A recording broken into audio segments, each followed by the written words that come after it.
How's it going, everybody? Rye here today, and we are back with your Kansas City Royals, ready to gear up for a really interesting offseason. And guys, this is the first time where we've been in a position like this that I feel like a long time on the channel, right? We usually become a good team and we just start dominating, and well, we're a really good team, but we're not dominating. We need to figure out how to get this team firing on all cylinders, how to get them clicking, and just figure out why the performance doesn't match the talent. Is it the coaching, right?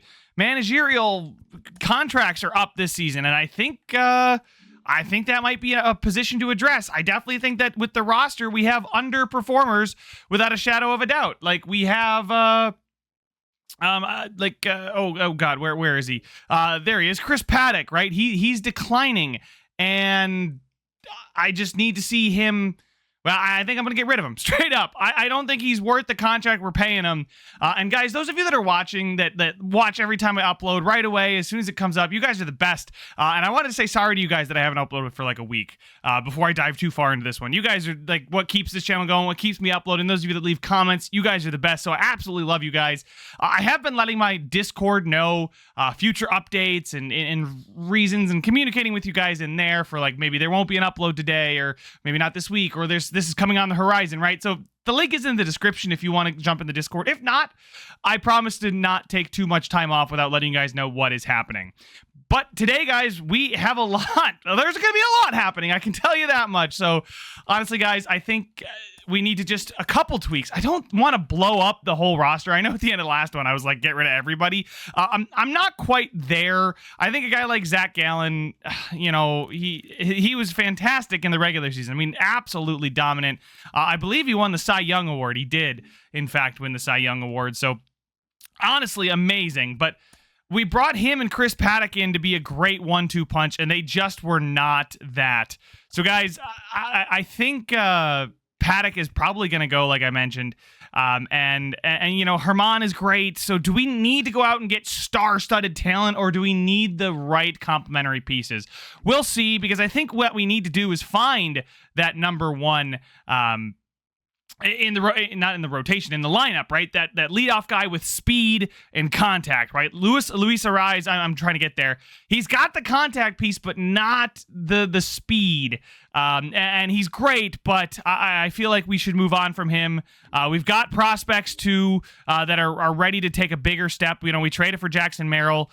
There's Harrison Alonso here who should be ready. Even Lyle Cortez, right? I would not be upset with him. So, guys, I am going to go ahead and do that, and I'll update you guys when we get to the offseason and all that stuff happening there. And just like that, guys, the postseason is over. The Dodgers defeat the Blue Jays. So the Phillies do not make it back to back to back. In fact, Philly got eliminated in the first round of the wild card. And Toronto was the team that made it from the AL. So you can see Tampa Bay swept Minnesota and then took Toronto to 6. Toronto, who beat us last year, Toronto makes it back-to-back World Series, and they now, they lose again. So I just want to make sure before I'm talking out of both sides of my mouth that the postseason MVP back-to-back Blue Jays. It was back-to-back Twins, back-to-back Blue Jays for our first 4 years. So let's hope that the next time it's us. And here we go. First base coach Brandon Ross has decided to retire, and manager, pitching coach, and third base coach's contracts have ended.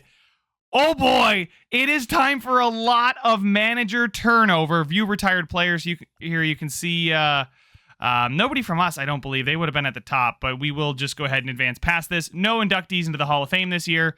Yeah, it's my last chance to see nobody. Cool. And there we go. We are ready to review the staff where we have lots of turnover. Obviously, Brian Castilla, -2 drag bunting. I'm not upset about the +2 power, the +3 plate vision. I think that's fine. The +1 clutch, we might be able to work on that with other managers or with other coaches. But for now, I think the hitting coach is fine. Same thing with the farm director. +2 stealing, +2 plate discipline. I mean, yeah, he's all around just fine. So we need a manager, we need a pitching coach, and we need some base coaches. Should be fun to find those guys, but it is going to take me a minute, so I won't make you guys sit there and watch me ramble on about, oh, this guy's got this and this and that, but I'm going to take care of that, and I'll show you guys when I have something to report. So here we have the submitted offers, guys, and I'm sparing no expense this year. I mean, Our projected salaries out there, I want to say, is like, well, the base coaches are about $3 million. Niebla here at what was it, 5 million that I give him? 5 million. That is about 1.7, so that's 6.7. And then Dino Abel, I gave him 25, which is a bit about like 8.5 million. Yeah, 8.4, 8.3. So I'm just going to budget about 10 million for the 4 coaches that we're going after here, which would give us a projected surplus of 33.73. Our current staff salary is 3.05, but I mean, Abel's got the +3 power, +3 speed. I know he's got drag bunting, but power and speed are a great combo. And we just didn't have speed last year, so having better speed, thanks to our manager, would be great. Pitching coach, you can see he's got the control, but really the big one is the +2 home runs per 9, which is something you guys remember we struggled with last year, as well as we get a bonus +1 and for Ks per 9 and walks per 9. Love that. Love the per 9 stats getting boosted there. Our first base coach is going to subtract from stealing, but I believe we get a stealing boost from our current farm director. But the +2 blocking and the +3 speed. So right there, you guys can see we have +6 speed. Oh, by the way, Lance Schnell gives us another +2 speed. So that's +8 speed, as well as fielding and arm accuracy. So, and then here you guys can see +2 stealing, I think it is. Yeah, -1 stealing. So we're going to get +1 stealing. So we are now going to be a lot faster on the base paths. The +1 Ks per 9 already. Plate discipline and arm accuracy are fine. Power, plate vision, clutch. I haven't done all the tallying of these yet. We could take a look at the end. Well, if they all come and accept the contract offers, I'll do the math. But for now, I mean, I gave these guys some good money. I think I need to give Dino Abel more money just to make sure that, I mean, I can give him $9 million per year. I'm okay with that. He's going to be absolutely, yep, yeah. See, you can see, oh, he's not quite nailed on with that, but 9 plus the 3 we have between these guys is 12, plus the 1.7 is, so that's about 13.5. So, yeah, 12.7, 13.7. I don't know. I already messed up my math in my head, so I had 12. Yeah, 13.7, which means we're going to have exactly 30 million in projected surplus, which I think we can do a lot with that. Speaking of doing a lot with that, we are going to let some guys walk. And I think Tyler O'Neill, he's been great for us, but he did have a down year, showed us that, you know, it's not always going to be sunshine and rainbows. He's not always going to be able to just dominate. Now, he did have a really good WAR. The runs created right where they were. I mean, he did it in other ways this year, right? It was more RBIs, fewer strikeouts, but that didn't translate to more hits. So at 32 years old, with other players at the position, you know, Jackson Merrill, Tommy Edman, Riley Green, and Lyle Cortez, as well as oh, where'd he go? Oh, do we have to sign him? That's probably why. Yeah, Tommy Edman, Jackson Merrill, Riley Green, Lyle Cortez, like I mentioned, and then Harrison Alonso, I believe is his name. That's plenty of outfielders. I don't think we need to spend money to bring back Tyler O'Neill. Tajay Anthony, I believe we traded for him, brought him in, and he was just all right. He was actually not great. Pretty poor relief pitcher there. Jason Adam, he's 36. He is dropping off. He pitched a lot. 4.0 ERA. It wasn't a good season for him either. Phil Matten, 43 innings pitched, 4.33 ERA. Pretty much the same as everybody else in the bullpen. So I think all of these exclusive free agent negotiations, I'm just going to let these go. I don't foresee myself missing any of these guys. I think we can spend this money elsewhere. And, you know, we can already start making trades. Again, I don't know how much we're going to be able to get done. Like, can we even get a trade for Jackson Holiday to go through Arise, Prado, and Jojo Romero? What? Excuse me. I would very much appreciate a trade for a guy like Jackson Holiday like that. A second baseman that probably I would move him to third because that fielding is too good for a second baseman. He's not going to play short, but he could play next to Bobby Witt over there on the left side of the infield. And then Colt Keith, who is a much better batter than he is a fielder, would move over to second. He's got a strong arm, poor fielding, so it's kind of the opposite of what you want for a second baseman, but I don't know. I'd figure it out, right? We would figure it out, whatever. We still have Nolan Gorman, who then would probably be resigned to be a DH, which, honestly, with that fielding, that's why he's at second base, it's probably best for him. And then, I don't know what we would do with Vinny Pasquantino. So that's not a trade I want to make. I do want to upgrade the catcher position, which is a position that I did mention that we can upgrade from -10 contact for Freddie Fermin. I mean, that's not what you want to see. He's never been a great bat. He's never been somebody at the plate that can give us much. So I'm going to start looking around at potential trades, what would teams give me for Chris Paddock? We'll figure it out, but I just wanted to get a sense of what's out there right now. So this is incredibly annoying. The manager I wanted has decided to instead be the first base coach for the New York Mets. And I think somebody else just denied me as well. So that is really cool. My third base coach and my manager, I need to find those again. This isn't looking good. I'm going to need to pay somebody. I have a funny feeling that I'm going to have to do that. Not somebody that's going to get me +3 blocking or -2 stamina or plus bunting and drag. No. What are you doing, man? This is the modern times. Come on. Anyway, I now have to find a couple new coaches.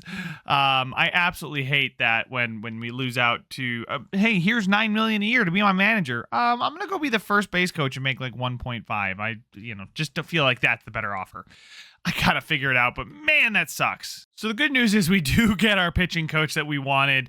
I do have a couple offers out there for manager and third base coach. The manager, like the idea of the durability. We did have a couple issues with injuries last year, and +3 clutch is going to help us score more runs, walks per 9, and then arm strength. He's kind of a well-rounded manager, and not going to give us too many buffs, but I feel like the roster is as good as it needs to be without, we don't need +18 stealing, even if it would be nice. I think the durability will be a nice little touch, little cherry on top, and hopefully the A manager is going to help us make better decisions throughout the season, and I don't know, win more games. But then we got Zach Landgraf here as our third base coach. Yes, that's -2 blocking. We do have our first base coach, I think, that does +2 blocking, but +3 stealing and +3 arm strength with a +1 in reaction is actually really nice. There it is, first base coach. So they're kind of working hand in hand.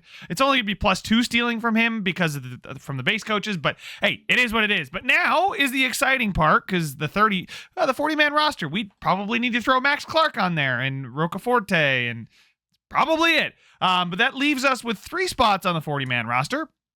They were both center fielders? Yeah, that's going to be easy to do right here. So let's go ahead and add those 2 guys to the Max Clark. Yep. And then Rocaforte. Yes. 40-man. He's not on it. So add him now.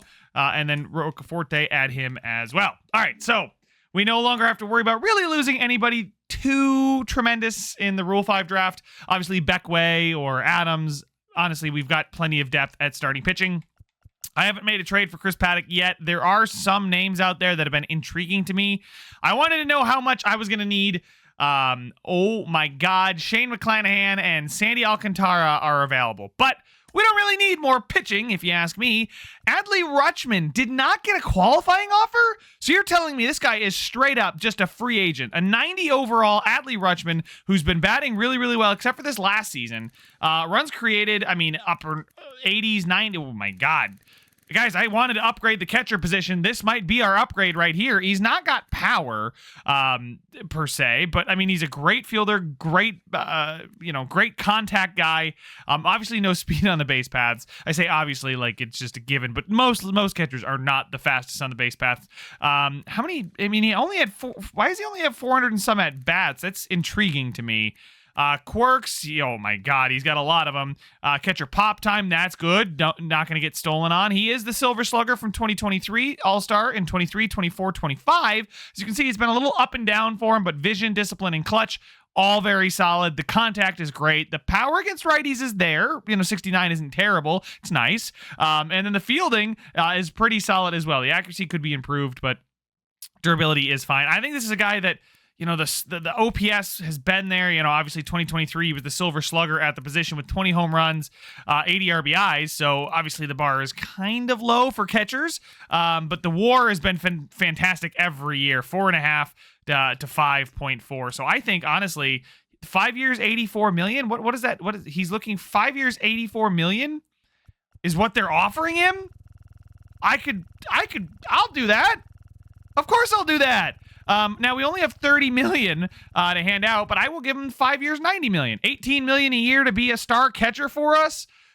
He likes it more than the Orioles offer. I think that makes sense. Obviously our manager and whatnot is not going to cost as much anymore because we didn't get the top end guy, but I think that's a great addition there. Oh, by the way, that frees us up to make a trade with Freddie Fermin, who I think is a really great discount catcher. He's got lots of value, and now we just get to see what our team's going to offer for him. Richie Drew from the Red Sox, the relief pitcher. He's 21, 71. We'll see, what it could be. Taj Bradley here from the Rays, 74 overall relief pitcher, but he is A potential with a B potential. I mean, center, there are options out there. This is not a bad idea. I don't want to trade Freddie Fermin too early. Don't get me wrong. I'd love to just put all my eggs in the Adley Rutschman basket, but we probably need to make sure that we have a decent catcher. Although, honestly, if we went into the season with Blake Mitchell as our starting catcher, I don't think I would be too tremendously upset. Guys, it's pretty much even a little bit. I mean, Freddie Fermin's just a little bit better, but he's also 9 years older, so giving Blake Mitchell some more at-bats might not be the worst thing in the world. But you know what? I might just trade Freddie Fermin now, just to free up. I mean, it's he makes $1.5 million. It's not like it's gonna be life or death. I mean, the guy I should be trading right away is Chris Paddock. We do need to re-sign Pepio here. I mean, I think he's pitched well. 345. WAR is not the greatest, but his ERC is also very good. So we got to re-sign him, and that would leave us with Gallen, McKenzie, Herman, Pepio, and then maybe Julio Villalobos is ready to come up and pitch. 21-year-old, 76 overall from Mexico. Decent pitcher, not the greatest. If we could go out and upgrade it, that would be great. But I can't believe Chris Paddock has the same amount of value as a guy like Freddie Fermin. I mean, what if we package them? What do we get? I don't know. We get Felix Bautista. Interesting. So it becomes more interesting to me. Okay. Maybe a package deal is the kind of deal I want to make. Holy crap, that is a lot of salary from the Padres there. Brenton Doyle here, 81, A potential. I mean, yeah, it's probably not the move I want to make, but there are options out there for us. So hang tight here, guys, because there could be some stuff coming up. All right, so call me crazy, but I think I'm going to try and make this trade with the White Sox. I offered out Chris Paddock and Freddie Fermin, and honestly, Ricky Tiedemann looked to be one of the best players available. Now, he's very well-rounded. He's not dominant in any one category, but at only the age of 25, he's got years to develop into that A potential. He's a lefty as well. We've got Gallen, McKenzie, Herman, who's a lefty, but Pepio. I mean, we have 3 righties right now and 1 lefty. To get a 3-2 kind of combination, I think would be good. He'd be the 5th guy in the rotation as well. We could even move on from Daniel Lynch and make Julio Villalobos the long reliever, although maybe 1 more year in AAA isn't going to hurt him. We've got all these guys down here, right? I mean, we've got plenty of options coming up for the future. Steven Darth, I don't know if he's ever going to reach that 99 potential, but we're hopeful that he could. I think this is a solid trade. Ricky Tiedemann as well is renewable for the next 2 seasons, is then 3 seasons of arbitration. So what is that, 5 years? Well, 4 years after this one of team control. They've used all of his minor league options, which, is fine, but I think this trade makes a lot of sense for us. I mean, they're saying that they're going to get a little bit more. They want more value. Okay, we could get a right fielder who's a 30. I've never seen somebody who's a 36 overall. Fantastic mustache, but holy mackerel, man! Maybe you need to find another career. I don't think that we're gonna. I don't think we're gonna find another player that we can add, and that they're not gonna. Yeah, I feel like we're just gonna have to take the L on this one. I guess I could probably add in this 27-year-old relief pitcher, and then I could probably throw in. Oh my God, that's a lot of value. Jesus Lopez, right? A catcher, or, I'll give them Frankie Scalzo. There we go. Perfect. So I upgrade the relief pitcher's room, and Wow, I significantly upgrade the relief pitchers room, and I think we do get a very, very good player in Ricky Tiedemann here. Develop him and get a little younger, get a lot cheaper. 16.9 salary leaving, and I'm sure Ricky Tiedemann is not going to ask for 17 million. So offer this trade. It is done. It is a done deal. So Chris Paddack is gone. Tiedemann is now the 5th guy in the rotation, and this is what our pitching staff looks like. It's Gallen, McKenzie, Herman, Pepio, Tiedemann. So Tiedemann did pitch. He was originally for Toronto. Then they moved him on to Chicago, in which he's pitched 2 seasons now. He's pitched in 33 games. He did have 12 quality starts in those 33. So I'm hopeful. Listen, I'm banking on the upside here from him.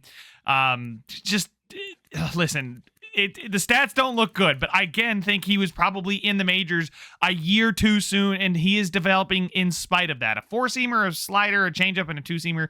Very simple pitch makeup. Hopefully he can get real good command of that. And we now have $62 million in budget, guys. We've got a ton of money available. It's time to start signing some players. All right, so the 2 arbitration eligible players we have are Ryan Pepio and Jackson Merrill. I'm gonna do some pretty.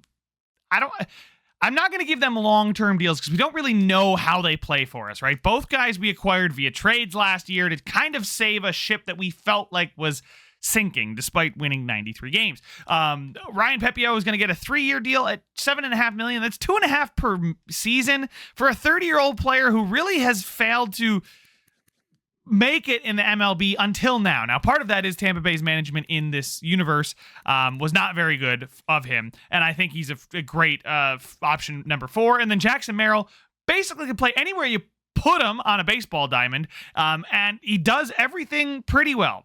Jack of all trades, master of none, can really do it all. So Jackson Merrill's probably going to be. I don't think he's going to be our everyday center fielder, right? I do want to be more strategic about how I think about my lineup and how I think about who's leading off and doing all that. But as far as the outfield goes right now, it'd be Riley Green and Harrison Alonso, Tommy Edman, Jackson Merrill, and that's it. Dominic Franco, I believe we got him from the Dodgers. Not sure when, but we did. So here he is. But yeah, Tommy Edman, Jackson Merrill, Riley Green, and Harrison Alonso. I think Harrison Alonso will probably play left field. He's probably going to be playing quite a bit. Hopefully his bat comes back around because that's kind of what we need it to do. The stealing is great. I absolutely love that. Riley Green, he's worth his contract. Bet at 332. He's absolutely been dominant since we acquired him. And then Tommy Edman and Jackson Merrill. I really don't see a need to move on from Tommy Edman right now. He had the best batting season that he's had. WAR is still up there. Now the runs created at 48.5 isn't great, but you got to remember he's only played 300 at-bats. He was kind of platooning, and I find myself thinking we're going to see something similar again with him and Jackson Merrill. Both of those guys getting a decent amount of time, with Harrison Alonso probably playing left, Riley Green and right. We'll see. I don't know. Well, it's up to the manager, but another guy that we wanted to move on from was second baseman Luis Arraez, right? Really unjam this hitter situation. So I'm going to see what we can do there. I actually might hold on to him. He's only making $9 million for another year, yes, but we'll see about that one. But it's good to see Nolan Gorman really developing. Wow, really, really well. All right, guys. So I am at the tender contracts part of everything, in which I know it's the trade screen. Hold on. Prado, Massey, and Velasquez have been around for a good amount of time. They're in the high 70s. They're 29, 30 years old. And they're all asking for like $1.5 million to $1.2 million. And listen, for the depth, it's great. But I think we have a good enough squad and enough prospects that I was just going to look around and see what we could potentially get. And the Orioles have offered Grayson Rodriguez a potential 28-89 overall. Grayson Rodriguez, they must be in a contract situation. They got $118 million. I don't know. But, obviously Velasquez has gotten log jammed in the outfield as we've acquired more and more talent. Massey, same thing there behind Arraez, and Prado behind Pasquantino, who's now behind Tristan Casas. So honestly, to get Grayson Rodriguez would be just an absolute. I still can't believe it. I'm speechless. He's been pitching phenomenally. He's 28. Yes, he needs a contract. Yes, I just went and traded Chris Paddack and Freddie Furman for Ricky Tiedemann. But Ricky Tiedemann is still probably not quite ready to be a full-time starter and is fine for the bullpen. So if we ended up putting him as the long reliever, we then get to move on from Daniel Lynch, who's taking up $2.8 million. And I believe, if my calculator skills are good, we have $21.8 million right now available in budget after everything that we've gone out and tried to acquire. Now, we do need to add some bullpen arms. That is for sure.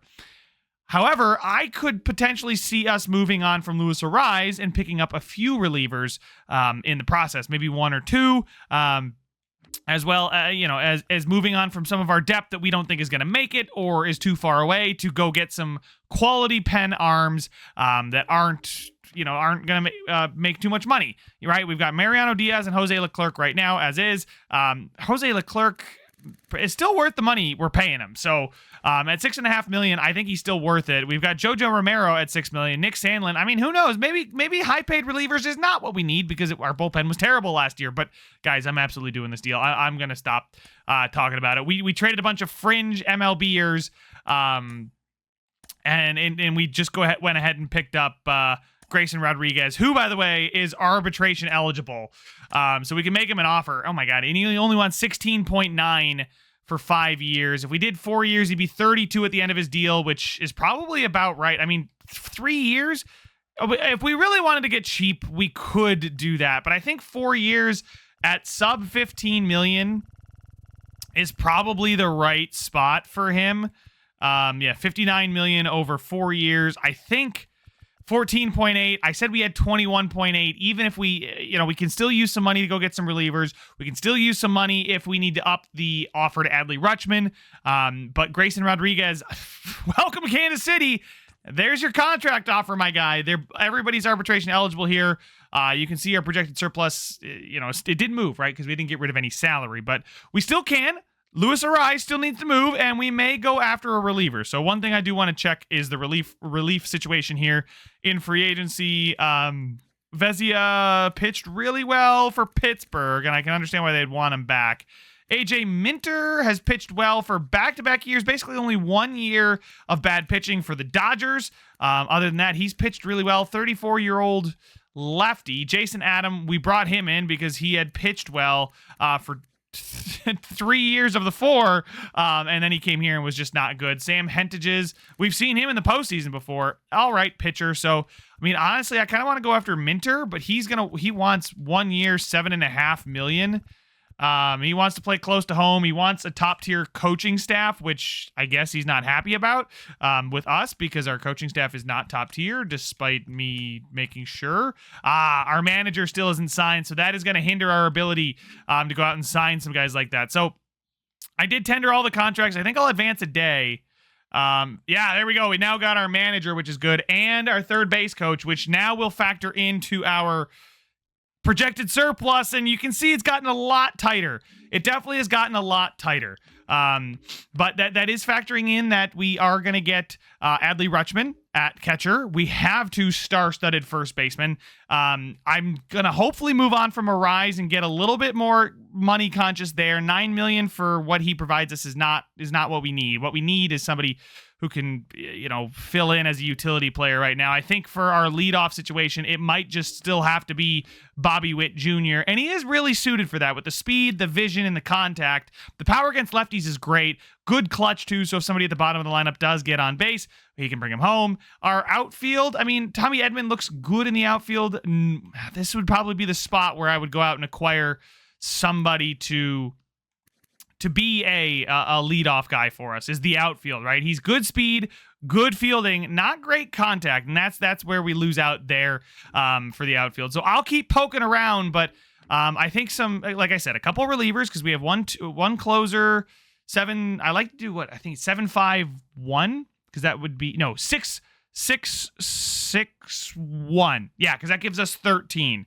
So 6 starting pitchers, 6 relief pitchers, and 1 closing pitcher. So obviously Leclerc and Diaz, we'll just add that together, 6 and 7. So 6 starters, 7 relievers. We have our 6 starters now with Gallen, McKenzie, Rodriguez, Herman, Pepio, and Tiedemann. That is our 6. And then when it comes to relief pitchers, we've got Jojo Romero, Nick Sandlin, Jose Leclerc, and Mariano Diaz. So we really only need 3 more relief pitchers. Tyler Schweitzer honestly looks not too bad. I would not be opposed to bringing this guy up. Beat potential, 64, lefty. He's not phenomenal, but he's the kind of guy that could be all right. Obviously, I need to look elsewhere. But for now, even Will Klein, right? Will Klein doesn't look too bad. We'll keep looking. I feel like I could find relievers and closers for pretty cheap as far as what the cost to acquire them is. We just need to find the right contract cost. All right, so a couple things to update you guys on. I am looking for relievers, and I did like the look of Caleb Ferguson from the Mariners. They want Daniel Lynch. I'm totally fine with moving on from Daniel Lynch, and the salary is basically identical. This is just a role difference here. Lynch for Ferguson here. I like the deal. I like the way Ferguson is pitched. He's a lefty out of the bullpen, which I think is good for us. And again, salary about even. So there we go. I'll go ahead and show him to you guys. I just didn't want to lose that trade, but there he is. He is signed. He's in the last year of his deal. You can see he pitches well in the clutch. Home runs, I'd like to see a little bit better, but pretty much every year has been a good year for him, right? You can't really complain when your relievers are giving you in the mid-3s, especially this season when he pitched for Texas. I mean, he pitched a lot fewer innings and pitched really well, but his WAR has been good. His ERC has been good all but this year for Texas in 2020. So it's funny that his worst advanced analytical year, well, I should say, his worst year. But it's just funny how that kind of thing works out, right? The FIP has been pretty solid every year. He's pretty consistent. He's dependable. I think I know what I'm getting in this guy. Salary was not an issue. There is our 5th reliever. Some side news. Adley Rutschman is now being offered 6 years, $104 million about by the San Diego Padres, which means we have to up our offer to come close. At some point, I may back out of a bidding war and go with a trade.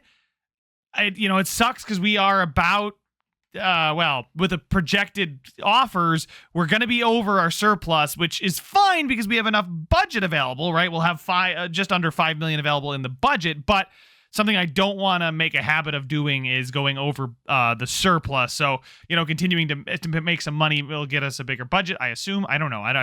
Nobody's ever explained to me how this has worked, so I don't know. But I think Adley Rutschman, is a guy that we really, really want to go after. I really think he'd be a great addition to the team. At 30, yes, I'm okay with a 4-year deal. I think it'll give Tanaka time, and then maybe Mitchell takes over in the interim. I don't know, but we are also going after Adbert Alzolay. I think, he's a really cheap quality, can pitch some innings. He's been good for the Cubs pretty much every year, except for the 2026 year. You can see he's pretty darn consistent. So I feel like, again, I know what I'm getting here. He throws very fast. Slider, sinker, cutter, should hopefully keep the ball in the park for us as well. I know the home runs per 9 isn't terrible.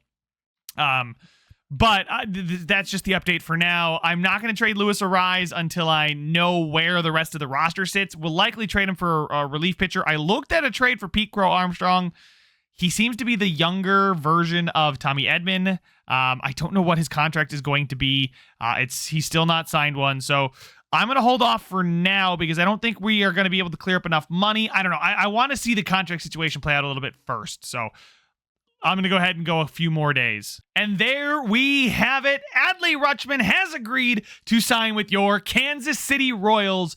And oh my word, did we just get a catcher upgrade in the biggest way. So taking a look at completed. Yep, that's fine. I mean, take a look at the trade talks, guys. The roster's looking pretty nice there. Now, again, we had the best roster in majors last year, but now that the dust is starting to settle, our arbitration eligible players, we're not quite going to be over the projected surplus either, which is good to see. The pending offers have gotten a little less.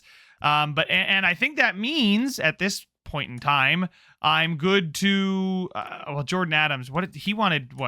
Yeah, that's why. Okay, Jordan Adams might be a guy that I look to move on from as well. So him and Luis Arraez, Jordan Adams might be able to get us a reliever that I like too. So honestly, guys, I'm just completely glossing over the fact that we just got Adley Rutschman. I am stoked. I'm pumped. I think it's a huge acquisition. I think Luis Arraez gone for maybe a reliever, maybe some prospects. Really, really happy though with the team. So right now, what we're looking at, breaking it down, we've got Gallen, McKenzie, Rodriguez, Herman, Pepio, Tiedemann. That's our 6 starters. In the bullpen, our closer is JoJo Romero, Nick Sandlin, Caleb Ferguson, Jose Leclerc, and Mariano Diaz. That makes 5. We need 2 more. Where is he? 77. There he is. Albert Alzolay is actually a closer, so we are going to just add him to the 40-man real quick and then move him to the MLB. And there we go. Now we have our 6, so we need 1 more reliever. As far as everything else goes, we need 13 hitters. So we got Rutschman and Mitchell, Casas and Pasquantino. That's 4. Gorman is 5. Keith is 6. Witt is 7. And then we've got Edmund Merrill, 8 and 9. Green and Alonso, 10 and 11. Which does give us a little space to get maybe a utility player. And then Harrison Alonso is actually going to be there. Lyle Cortez can only play outfield, but Jackson Merrill can play in the infield anywhere. So he might be the utility man behind Tommy Edman. Green, Alonso, Edman. Maybe we go after Pete Crow Armstrong now that I'm thinking about Merrill more as a utility man, right? He's not a tremendous bat. He's not tremendous speed. He does everything well, does nothing tremendously. So, I mean, Tommy Edman is also 32, cashing in on him. You know what? I think I might do that. I think I might make that trade. I had this trade lined up for Pete Crow Armstrong, guys, who I think is going to be a big boon to our outfield if we do acquire him. Where was it? I had second baseman Luis Arraez, who takes up a ton of value. Center fielder Tommy Edman, and then center fielder Gavin Cross. Now, Gavin Cross is going to be a tough one to lose, but I feel like we have plenty of his type of player on the team already. Would they take Tucker Bradley? No, they wouldn't. What about Virgil Rosado? It's close, but no. I'd like to keep Max Clark, obviously, over him. Rocaforte, they wouldn't take. Jordan Adams, they wouldn't take him either. So, not giving them Jackson Merrill. We're giving them Gavin Cross there. So, I think I'm going to do this deal because Tommy Edman is 32. Pete Crow Armstrong, they're the same. He's got A potential. He's probably going to sign for more than 11.7, but we should have a lot of budget available. I know we've got Grayson Rodriguez to sign as well, but I'm making this deal. We got to change stuff up. We just got to do it. So let's do it. Arise, Edman, and Cross for Pete Crow Armstrong. Thank you, Chicago. Let's go get into contract negotiations with Pete Crow Armstrong. He is arbitration eligible. So right now we've got $19.2 million in pending offers, $40 million now in surplus. We cleared up over $20 million by getting rid of Arise and Edman. Pete Crow Armstrong, what are you asking for? I don't even know what he's going to play like. So again, we might do the 4-year deal at sub 15 again, $14.5 million over that time. I mean, he's a fantastic fielder, which is going to be great. He's got wicked speed. And the contact in the bat is fine, and it's got time to grow and develop. By the way, that leaves us with another about $6 million in surplus to make some more moves, which I already have a guy in mind if he's still out here. AJ Minter, he's pitched great all but 1 year in LA, and I honestly think that, I'll trust the 3 other years, 2024, 2026, and 2027, because we have a lot of sample size. I don't know what happened here. Maybe got unlucky, but pretty much does the same thing every year. So let's go ahead and offer him 1 year at $7.5 million like he's asking for. I said we had about $6 million to play with. We also need a few more players, so that might not be the right idea. Actually, no, do we have enough? Yeah, no, I'm going to withdraw that offer. That was silly by me. Ignore me, please. And there you go, guys. Right at the very top, we have re-signed Pete Crow Armstrong to that contract. He is going to accept it. Jason Foley was the other relief pitcher I have targeted, so our pitching staff is set, and our fielders should be set as well. So we've got Gallen. Obviously, we'll just recap this at the very end. But we've got our relief pitchers all set. We've got Romero, Sandlin, Ferguson, Foley, Leclerc, Diaz, and Alzolay. I feel like having Tyler Schweitzer here could be pretty good, as well as Will Klein. So those could be some potential bullpen arms that we develop. I feel really good about that. And then the outfield looks good, feels good. I feel like we might be using Jackson Merrill not so much as an outfielder, but as a lot of our guys can cover for each other. I was looking at the depth chart here. I was like, oh gosh, there's no infielders, but Bobby Witt can play shorter third.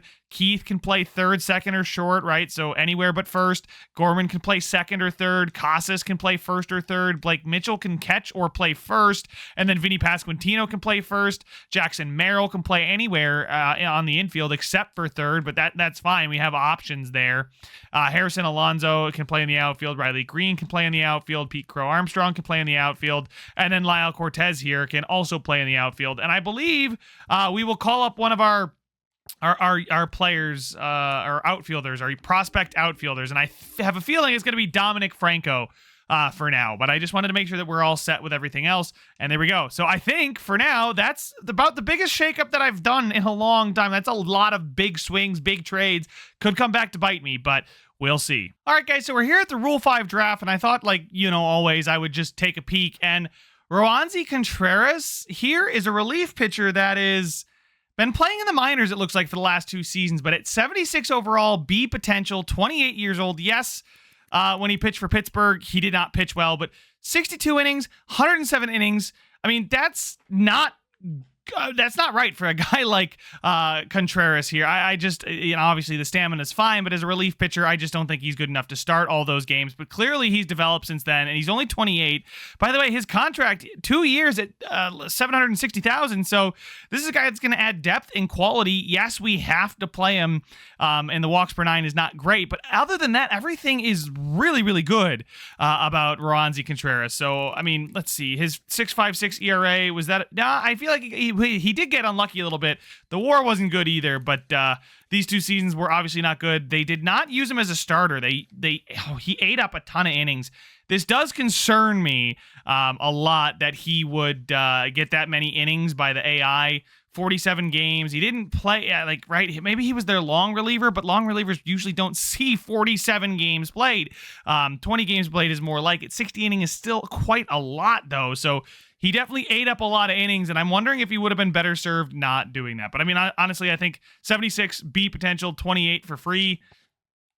I think I'm going to do it. And there we go. We did it. The Rule 5 draft now has to come back to us. Is there anybody still available? Doesn't look like it, that we would want. I mean, 73 starting pitcher is probably the best current overall, but no, we are going to pass on our pick. We are going to skip selection, and there we go. And it's come to an end because Tampa Bay has not selected somebody. So there we go. We now have a little bit of a dilemma when it comes to our relief pitchers. Roansy Contreras is forced to play in the majors, but I guess that means now maybe Alzolay is probably Jason Foley then becomes organizational depth at $2.9 million. So, I mean, I don't know. We'll see. Let me know what you guys think about the Roansy Contreras pick. I really think that he looks quality across the board. Could even pinch in as a starter. Do we play Tiedemann as in the minors now instead of playing him in the majors? Give him 1 year to season, and then bring him up because he's still only 25, 8 potential, 79 overall. And then now Roansy Contreras can be our long reliever with that 76 stamina. So maybe I'll let Tiedemann develop a little bit longer. It makes the trade look less good. But for now, I say we stand pat before spring training. So let's go ahead and get there. No arbitration hearings. Everybody has accepted the offers that we have handed out. So things look good. Let's go ahead and meet your 2028 Kansas City Royals. All right, and we have made it up to spring training, guys, and a busy, busy offseason it was. So let's go ahead and at least take a look at the team. And we're going to ignore the starting pitchers for now because I don't like this view. Well, I guess we kind of have to use this view because everybody's called up for spring training. But we've got Gallen, McKenzie, Rodriguez, Herman, and Pepio. That is a fantastic 5. We had a fantastic 5 last year, but hopefully this year's actually lives up to what we have on paper.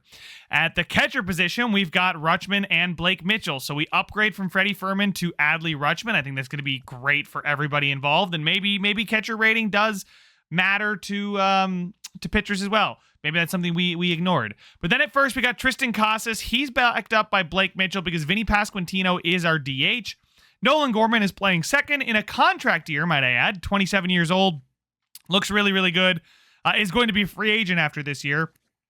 So something we need to keep in mind is he going to earn the contract that he's going to ask for? And his batting average last year, you can see he had to pick the right time to break out. Bobby Witt at short, obviously, and then Colt Keith stays at third.